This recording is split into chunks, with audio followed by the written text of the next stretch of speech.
있습니다. 우리 성도님들이 살아가는 동안에 부부의 모델이 있는 줄 모르겠습니다. 이런 부부처럼 살고 싶다라는 모델이 있는 줄 모르겠어요. 제가 결혼하고 얼마 되지 않아서 책 하나를 선물 받았습니다. 오늘 더 사랑해라는 책이었는데 션과 정혜영 부부의 이야기였어요. 당시에는 미니홈피가 많이 활발할 때인데 미니홈피에 올렸던 글과 사진들을 모아서 책으로 내면서 미니홈피에 공개하지 않았던 자기들의 편지들이나 글들, 육아 이런 내용들을 담아서 책으로 낸 것이었는데 제가 이제 막 결혼을 출발했을 때 받은 책이라 그 책을 보면서 그 남편의 모습이 저에게 참 도전이 많이 되었습니다. 션이라는 남편이 저에게 도전이 돼서 이런 남편 참 멋있다라는 생각을 하며 나도 이런 남편이 되어야겠다라고 결심한 적도 있었습니다. 요즘에 남편의 모델은 누굴까 제가 생각해 보니까 폭삭 소가수다의 관식이가 아닐까 이런 생각을 좀 해보긴 합니다. 폭삭 소가수다를 보신 분도 있고 보지 않으신 분도 있겠지만 이게 제주 방언으로 많이 수고하셨습니다라는 말입니다. 저는 제목만 봤을 때 또 사기치는 내용인가 보다 이랬는데 많이 수고했다. 그래서 이 수고한 가정의 모습을 담은 드라마인데 여기에서 이 남편의 역할로 나오는 관식이가 많이 회자되면서 여러 패러디도 나타나기도 합니다. 그런 남편이 또 모델이 되면 오늘날 또 살아가는 남편들에게 때로는 비교 대상이 되기도 하기 때문에 공공의 적이기도 합니다. 모든 남편의 공공의 적이 박보검이 될 수 있는데 그런데 이런 모델들을 우리가 보면서 나는 지금 어떤 남편으로 사는가 이런 생각을 해볼 수도 있겠죠. 아내의 입장도 마찬가지일 겁니다. 아내로서 모델이 있다면 나는 저분처럼 내 아내로서 나는 어떻게 사는가라는 것을 한번 생각해 볼 수 있었을 터인데 우리가 모델이 있다라는 것은 중요하지만 그러나 이 모델을 삼는 것이 우리는 세상에서 보고 듣는 것이 대부분인 경우가 많습니다. 드라마화하거나 영화화하거나 아니면 글을 통해서나 들려오는 이야기들이 어떤 대중매체에게 얘기하는 것들로 우리가 많이 접하기 때문에 그러면 그것은 옳은 것인가라는 것을 분별하기 전에 이미 그 모습이 너무 좋아 보이면 이게 맞아라고 생각하는 경우가 많이 있는데 우리 그리스도인들에게는 부부의 모델이 주어진 그 관계가 있습니다. 우리 그리스도인들에게 부부의 모델로 주어지는 관계는 무엇이냐라고 봤더니 우리 32절에 이렇게 소개합니다. 이 비밀이 크도다. 나는 그리스도와 교회에 대하여 말하노라. 그리스도와 교회의 관계를 남편과 아내의 관계로 우리에게 소개해 주고 있어요. 그래서 우리 성도가 된 입장에서 세상에서 배워야 하는 가정의 모습도 많이 있고 남편과 아내를 모델로 삼아서 배워야 하는 일반적인 것도 있지만 신앙 안에서 우리 부부의 모습은 어떻게 되어야 되는가라는 것을 좀 가꾸어 가시면서 하나님 원하시는 부부가 되길 바라고요. 제가 참 바라는 것은 이런 거죠. 우리 자녀들이 그리고 우리 성도님들이 부부의 모델 했을 때 아빠 엄마가 나에게 부부의 모델이다라고 한다면 얼마나 행복한 가정이겠습니까? 자녀들이 나중에 누구처럼 살고 싶어 했을 때 아빠 엄마처럼 그런 부부가 되고 싶어요. 아빠 엄마 같은 가정을 이루고 싶어요 라고 한다면 그게 얼마나 복된 가정이겠어요. 그리고 여기 계신 성도님들도 나의 부부 모델은 저의 부모님입니다 라고 할 수 있다면 참 행복한 부모님, 참 행복한 가정에서 복된 부모님을 두신 거죠. 그래서 오늘도 한번 생각해 보는 겁니다. 나는 다음 세대들에게 자녀들에게 본받고 싶은 모델이 될 만한 부부인가? 라는 것들을 한번 생각해 보시고 오늘 말씀을 통해서 그 부부의 모습을 가꾸어 가기를 바랍니다. 그래서 제가 몇 가지 말씀에서 배워야 하는 것들을 전할 텐데요. 첫 번째, 성경의 가치관에서 성경에서 부부의 모습은 첫 번째, 한 남자와 한 여자로 이루는 관계가 부부입니다. 이것은 세상이 변해가면서 우리가 결코 타협할 수 없는 부분 중에 하나인데 이제 앞으로 세상은 한 남자와 한 남자, 한 여자와 한 여자도 부부가 될 수 있다라는 것들을 법적으로 이루어 가게 될 것입니다. 그런 것들을 막기 위해서 노력을 많이 하지만 이 세대의 물결을 막기가 힘듭니다. 이미 여러 나라에서는 그런 것들이 다 합법이 되고 출현이 되고 나타나고 있죠. 여기에 대해서 우리들도 긴장을 하고 기도를 하고 또 이 나라의 법을 놓고도 우리 기도는 하지만 그러나 세상이 그렇게 바뀐다 한들 우리에게 바뀌지 않는 한 가지가 있다면 하나님께서 세우신 부부는 한 남자와 한 여자라는 사실이에요.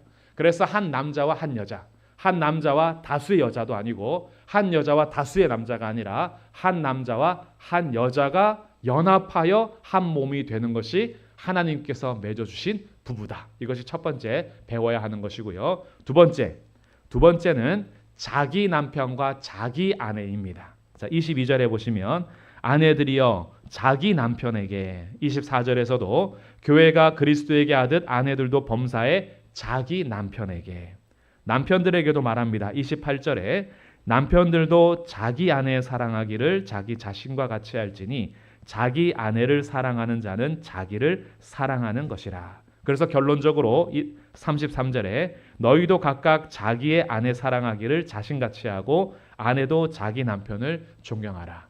이 말에는 굉장한 의미가 숨어 있습니다. 자기 아내와 자기 남편이라는 것은 아내와 남편을 둘로 따로 뗄 수 없다라는 의미가 담겨 있는 거예요. 내가 남편에게 잘한다는 것은 곧 나에게 잘하는 것과 같고요. 내가 아내에게 잘한다는 것은 곧 나에게 잘하는 것과 같습니다. 왜? 둘은 둘이 아니라 한 몸이기 때문이에요. 그런데 우리들은요, 부부 생활을 해가면서 가족을 이루어 가다 보면 사람이 이상해집니다. 자기 아내는 사랑하기를 덜하면서 남의 아내를 자꾸 사랑하려고 합니다. 다른 여자들의 마음에 품거나 내 아내가, 자기 아내가 뗄 수 없는 여인이 내 안에 붙어있는 한 몸인데 자꾸 내 아내는 무시하고 내 아내에 대한 사랑은 식어져 가고 나의 아내가 아니고 나의 여자가 아닌 다른 사람에게 마음을 뺏기는 이상한 현상들이 나타나는데 주님은 말씀하시는 거예요. 자기 아내를 사랑하라 합니다. 그리고 아내들에게도 마찬가지인데 자기 남편은 존경하지 않고 자기 남편의 말은 안 따르면서 자꾸 남의 남편 말은 따르고 남의 남편은 존경하는 이런 마음들, 그게 왜 그러냐면 같이 안 살아봐서 그럽니다. 그러니까 살아보면 다 똑같은데 안 살아보니까 저 사람은 존경할 만한 것 같은 거예요. 그러니까 하나님은 자기 남편을 존경하고 자기 남편에게 복종하는 말을 따를 것을 요구하는데 우리들은 한 몸을 자꾸 잊어버리면서 밖으로 새는 경우가 많습니다. 이것을 주의해야 할 것이고, 세 번째 배우는 것은요, 아내에게 요구하는 겁니다. 아내에게 요구하는 것은 33절 끝에 보니까 존경을 요구합니다. 존경으로부터 따라 나오는 것이 복종한다라고 번역하고 있는 따르는 거예요. 순종이라는 개념입니다. 내 남편을 존경하여 그의 말을 따르도록 하는 것이 아내들에게 요구하는 겁니다. 우리들은 여기에 대해서 반론을 제시할 수 있어요. 존경할 만한 것이 1도 없습니다. 그래서 존경하지 못할 이유를 100가지 세라 그러면 다 잡을 수 있습니다. 그럼 우리가 그것을 읽으면서 우리도 동의할 만할 수 있습니다. 그렇지, 이런 사람을 어떻게 존경해? 라고 할 수 있어요. 모든 사람들이 내가 적어낸 존경하지 못할 이유 100가지에 대해서 다 동의를 한다 해도 그 동의하는 사람들은 내 남편의 아내들이 아닙니다. 아무리 존경할 만한 이유가 없어도 남편은 나한테만 남편입니다. 그렇기 때문에 이유가 있어서 존경하라고 한 것이 아니라 아내이기 때문에 존경하라고 하는 거예요. 남편을 존경하고 그의 말을 따라야 할 이유는 하나입니다. 내 남편이기 때문인 거예요. 이와 같이 네 번째 우리가 알아야 되는 것은 남편에게 요구하는 것인데 남편들에게는 이렇게 요구합니다. 25절에 남편들아 아내 사랑하기를 그리스도께서 교회를 사랑하시고 그 교회를 위하여 자신을 주심같이 하라. 남편에게 요구하는 것은 네 목숨 바쳐 아내를 사랑하라고 합니다. 그러면 남편들도 이유를 찾을 수 있겠죠. 내가 내 아내를 위해서 목숨 걸지 못할 이유, 그것에 대해서 100가지는 아니더라도 한 10가지를 찾아냈을 때 거기에 대해서 모든 남자들이 그렇지, 어떻게 이런 여자한테 목숨을 바칠 수 있어? 라고 모두가 동의할지라도 그 사람들한테 내 아내는 아내가 아니에요. 이 여인은 나한테만 아내입니다. 그렇기 때문에 나한테 요구하는 거예요. 다른 모든 세상 남자들에게 목숨 바쳐서 이 여인을 사랑하라는 게 아니라 내 아내를 위해서 남편에게 요구하는 겁니다. 그렇기 때문에 목숨 바칠 이유가 없다라고 말할 수가 없어요. 하나님께서 오늘 우리에게 요구하는 것은 그리스도께서 교회를 위해서 목숨 버려 사랑한 것처럼 남편들에게는 자기 아내를 그렇게 사랑하라고 요구하는 겁니다. 그렇기 때문에 우리가 목숨 다해 사랑할 이유, 내 아내이기 때문인 거예요. 이것이 깨진 데가 어디였냐 하면 에덴 동산이었습니다. 하나님께서는 아담에게 여인을 주셨어요. 그냥 어디서 갑자기 출현한 여자가 아니라 아담을 깊이 잠들게 하셔서 갈빗대를 취하여 내 뼈 중에 뼈요 살 중에 살인 나와 동일한 동질인 여인을 가까이 오게 하셨고, 아담은 그를 보면서 내 뼈 중에 뼈요 살 중에 살이라 하여 그 둘이 연합해서 한 몸이 되는 부부가 되었습니다. 그렇게 출발을 할 때에 하나님께서는 남편에게 말씀을 주셨어요. 너가 이 동산에서 모든 것을 마음대로 먹되 동산 중앙에 있는 나무실과 열매, 선악을 알게 하는 나무실과는 먹지 마라. 그것을 먹으면 반드시 죽는다라는 이 말씀을 아담에게 하셨고, 그 말씀을 들은 다음에 여인이 아담을 통해서 나오게 됩니다. 그러면 아담은 내 목숨 다 바쳐 이 하와를 사랑할 때에 사랑하는 방법이 무엇이냐 하면 29절에 나오는데요. 누구든지 언제나 자기 육체를 미워하지 않고 오직 양육하여 보호하기를. 남편이 목숨 다해서 사랑해야 될 방법은 내 여인을 양육하여 보호하는 겁니다. 벌거벗어서나 부끄럽지 않은 둘의 관계가 남편이 목숨 다 바쳐 하와를 보호하고 양육해야 되는 것이 사랑해야 될 일이었어요.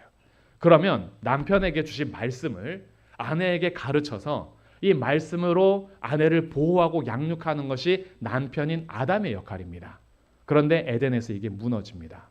어떻게 무너지냐 하면 하와가 뱀에게 넘어가고 있는데 남편이 아내를 보호해 주지를 못하는 거예요.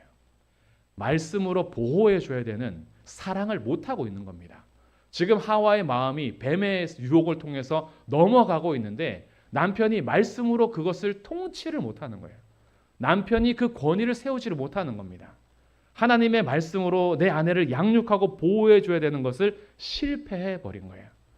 그리고 나서 어떻게 역전되냐 하면 남편의 말을 따라서 살아야 될 아내가 오히려 주도권을 갖게 됩니다. 먼저 선악을 알게 하는 나무 열매를 먹고 남편에게 주는 거예요. 권위의 순서가 바뀐 겁니다.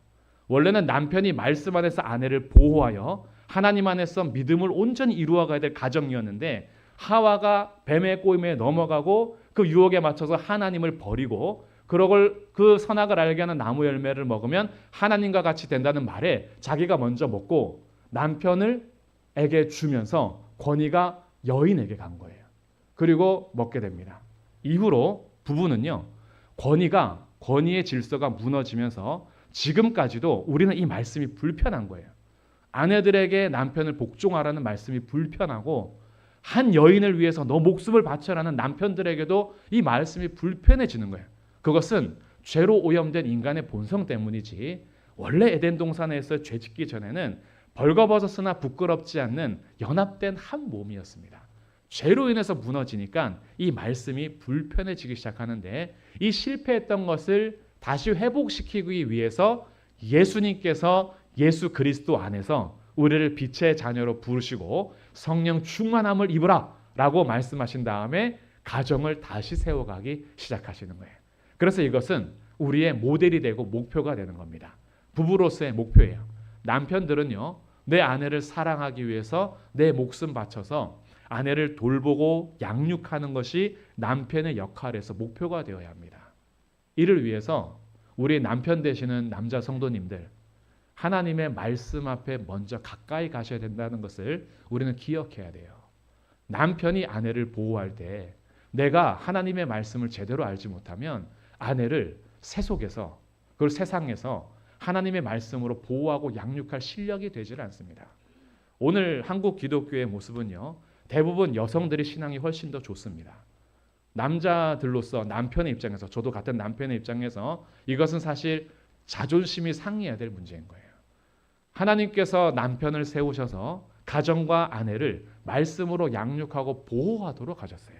그래서 내 목숨 바쳐서 아내를 지키고 돌보는 것이 남편의 역할이 되어야 하기 때문에 우리 남편들은 이 역할을 오늘 다시 한번 기억하셔서 내가 내 아내를 사랑하되 자신과 같이 사랑하고 내 목숨 바쳐 사랑하되 그리스도께서 교회를 사랑함 같이 사랑해야겠다. 그래서 남편의 모델은 누구냐 하면 그리스도이십니다. 남편은 예수님처럼, 예수님이 교회를 위해서 목숨 주신 것처럼 그렇게 사랑해야 하고, 예수님께서 교회를 신부 삼으실 때에 아름답고 예쁜 모습이 아니었어요. 추하고 더럽고 점 많고 흠 많고 하나님을 떠나 죄인이었던 우리들을 예수님께서 자신의 물과 피로 깨끗하게 하셔서 건져내셔서 끝까지 사랑하셨습니다. 그것이 남편이 닮아야 될 그리스도의 모습인 거예요. 저는 바라기를요, 저를 비롯해서 우리 믿음의 성도들인 남편들이 이 예수님을 닮아가시기를 주님의 이름으로 축복합니다. 아내들도 마찬가지죠. 아내들의 모델은 그럼 누구일까요? 아내의 모델은 그리스도에게 순종하고 따라야 하는 교회가 아내의 모델입니다. 한번 생각해 보십시오. 교회가 예수님의 말씀에 순종을 안 해요. 예수님이 말씀하시면 다 싫다 그래요. 그리고 예수님께서 원하시는 대로 살지 않아요. 그 교회는 어떻게 될까요? 교회는요, 예수님께 순종하는 공동체이고 예수님의 부름과 사랑에 힘입어서 그 은혜로 충성하면서 예수님의 말씀에 따라가는 그 공동체가 교회입니다. 교회가 그 순종을 버린다. 그것은 자기의 정체성을 버리는 것이고 그리스도의 관계를 끊어버리는 것과 같죠. 아내의 역할과 의무가 여기에서 비롯됩니다. 교회가 그리스도에게 하듯 아내들은 남편에게 그렇게 하라고 요구하십니다. 존경하여 그의 말을 따르는 것이죠. 그래서 하나님께서 부부간의 질서를 주신 이 모델을 따라서 아내들은 교회가 그리스도를 존경하고 그의 말을 따르는 것처럼 남편을 존경하고 그의 말을 따르라고 요구하는 것이 오늘의 말씀입니다.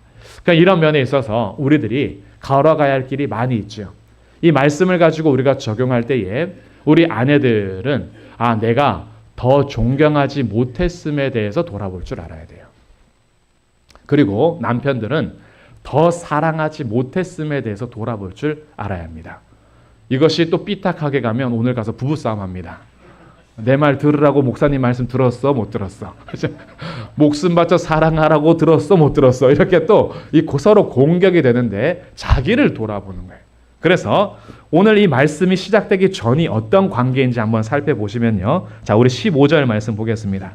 자, 15절 말씀인데 주의 자녀로서 빛의 자녀로서 우리에게 이렇게 말씀합니다. 그런즉 너희가 어떻게 행할지를 자세히 주의하여 지혜 없는 자같이 하지 말고 오직 지혜 있는 자같이 하여 세월을 아끼라. 때가 악하니라. 그러므로 어리석은 자가 되지 말고 오직 주의 뜻이 무엇인가 이해하라. 술 취하지 말라. 이는 방탕한 것이니 오직 성령으로 충만함을 받으라. 우리가 따라가야 될 길이 있다는 거예요. 우리가 이해해야 하고 순종해야 될 말씀이 있다는 겁니다. 하나님을 떠나서 자기 마음대로 자기 방탕한 대로 살지 말고 성령의 충만함을 받아서 살되 19절 시와 찬송과 신령한 노래들로 서로 화답하며 너희의 마음으로 주께 노래하며 찬송하며 범사의 우리 주 예수 그리스도의 이름으로 항상 아버지 하나님께 감사하며 그리스도를 경외함으로 피차 복종하라. 그리고 이 피차 복종하라의 첫 번째 요구하는 것이 아내들 그리고 남편들인 거예요. 아내와 남편들에게 성령 충만함으로 주의 뜻을 따라 살아가는 이 땅의 관계가 아내들과 남편이 회복되는 겁니다. 그래서 이 말씀에 따라서 저는 우리 믿음의 가정이 부부관계가 먼저 잘 회복되기를 주님의 이름으로 축복합니다. 부부관계가 하나님 주시는 그 하나님 나라를 이루어 가야 되지 않겠습니까? 우리들은 이 세상을 살아가면서요. 목표가 있습니다. 우리의 목표는 예수님을 닮아가는 거예요. 예수님께서 날 구원해 주셨잖아요. 그래서 구원해 주신 그 은혜를 따라서 평생 예수님의 성품을 닮아가야 하는데 요즘 세상 문화는 성품과 인격에 대해서 말하지 않습니다. 성품과 인격이 성숙해 가야 되는데 요즘 시대가 원하는 것은 무엇이냐 하면 성격입니다. 성품이 아니라 성격이에요. 주어진 성격대로 살려고 하는 것이 잘 사는 거라고 여겨집니다. 그러니까 내 성격 유형과 성격에 대해서 분석하는 일을 얼마나 열심히 하는지 몰라요. 그리고 난 성격이 원래 이러니까 이러라는 거예요. 난 성격이 원래 그렇다는 거예요. 여기서 빠지는 게 뭐냐 하면 자기 자아 중심적인 삶과 그 자아가 행복해야 행복하다라는 세상의 문화와 세계관이 나를 지배하고 있는 거예요. 사실은요. 성격을 우리가 무시할 수는 없죠. 그러나 우리에게 요구하는 것은 뭐냐 하면 자기 성격대로 살라는 것이 아니라 예수님의 성품을 닮아가며 살라고 요구하는 거예요. 우리 평생 배워야 될 게 있습니다. 나 이렇게 태어났어. 원래 내 모양이 이런 모양이야. 저희 어머니가 저한테 늘 그랬어요. 선언이는 창지가 더러워서 안 됐대요. 성격이 아주 꼬였대요. 둘째로 태어나서 제가 아주 성격이 못됐었나 봅니다. 그럼 제가 성격대로 목회하면 되겠습니까? 난 원래 성격이 이렇습니다. 성격이 원래 더럽고요. 내 성격은 원래 이렇습니다. 한창 청년 때 제 별명이 독설이었습니다. 독설. 하도 독한 말을 잘 쏟아내가지고. 그래서 제가 신앙생활하고 목회길을 걸어가면서 저한테 늘 마음에 담고 있는 말은 뭐냐 하면 바른 말을 해도 바른 말을 가지고 죽이는 사람이 있고 바른 말을 가지고 살리는 사람이 있다. 우리에게 주어지는 성령의 검인 말씀이 주어졌을 때 이 말씀 가지고 똑같이 말씀을 선포한다고 하는데 영혼을 죽이는 칼이 될 수도 있고 이 생명의 칼, 성령의 검을 가지고 살리는 칼이 될 수도 있다. 바른 말을 한다고 모든 게 바른 건 아니다. 이 말씀이 저한테 늘 있어요. 그래서 그래 독설가가 되지 말자. 독설해서 나는 바르다, 나는 옳다를 주장하는 게 그게 제 갈 길이 아니니까요. 근데 우리들은 어떻게 해요? 난 성격이 원래 이러니까. 난 원래 바른 말 안 하면 못 살아. 나는 할 말은 해야 돼. 자기 성격대로 주장하며 살아가는 것이 오늘날 요구되는 잘 사는 방법이에요. 그러니까 항상 중심에 뭐가 있냐면 자기 중심과 자기 행복만 있습니다. 내가 행복하지 않으면 참으면 안 되는 거예요. 참는 건 병이 되는 거예요. 네가 행복한 게 우선이니까. 그러니까 어떻게 해요? 모든 공동체가 깨지기 시작하는 거예요. 그 자리에서 지켜내야 될 인내를 가르치지 않아요. 내 자리에서 견뎌내야 될 것들을 가르치지 않아요. 그냥 힘들면 박차고 나오래요. 참지 말래요. 너의 행복이 가장 중요하고 지금 너가 즐거운 게 중요하니까 거기서 나오래요. 이렇게 살면요. 성격대로 살면요. 우리는 1년에 몇 번씩 결혼하고 몇 번씩 이혼할 겁니다. 감동되고 사랑해서 결혼했다가 금방 성격 차이로 또 이혼했다가 왜? 행복이 중요하니까 또 결혼했다가 또 행복이 중요하니까 이혼했다가 결혼하기 전에는 결혼하면 좋을 줄 알았죠. 결혼하고 나니까 혼자가 더 좋죠. 저는 결혼하니까 행복해요. 자녀를 낳기 전에는 자녀를 낳고 싶었죠. 자녀를 낳고 나니까 행복하죠. 자녀가 많을수록 행복하죠.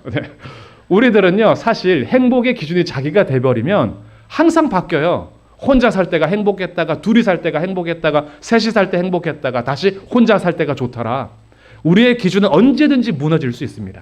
그렇기 때문에 우리에게 요구하는 것은 감정대로 그리고 네가 하고 싶은 대로가 아니에요. 주님은 오늘 우리에게 말씀하십니다. 특별히 부부관계에 대해서 말씀하실 때 아내들과 남편이 얼마나 여기에서 말 못할 이야기들이 많겠습니까? 남편과 아내 이야기를 우리는 다 할 수 없어요. 둘만의 비밀이니까요. 둘만의 은밀한 일들을 어떻게 다 말하고 다니겠어요. 그래서 누군가가 내 남편을 칭찬할 때 아내는 속으로 이런 생각을 해요. 네가 살아봐라. 그런 말이 나오나. 이런 말이 나올 수 있어요. 왜? 집안일은 둘만 알거든요. 근데 그래서 부부지 않겠습니까? 그래서 부부인 거예요. 그런데 여기에서 함께 예수님의 성품을 닮아가야 하는 인내에 대해서는 안 가르치니까 요즘엔 너무 쉬운 거예요. 결혼과 이혼이 너무 쉬운 거예요. 물론 제 말이 조금 잘못될 수 있습니다. 결코 이혼하시는 분들이 쉽지 않아요. 제가 말씀드리는 그 이야기는 오늘날 시대가 그런 성향이다라는 거지.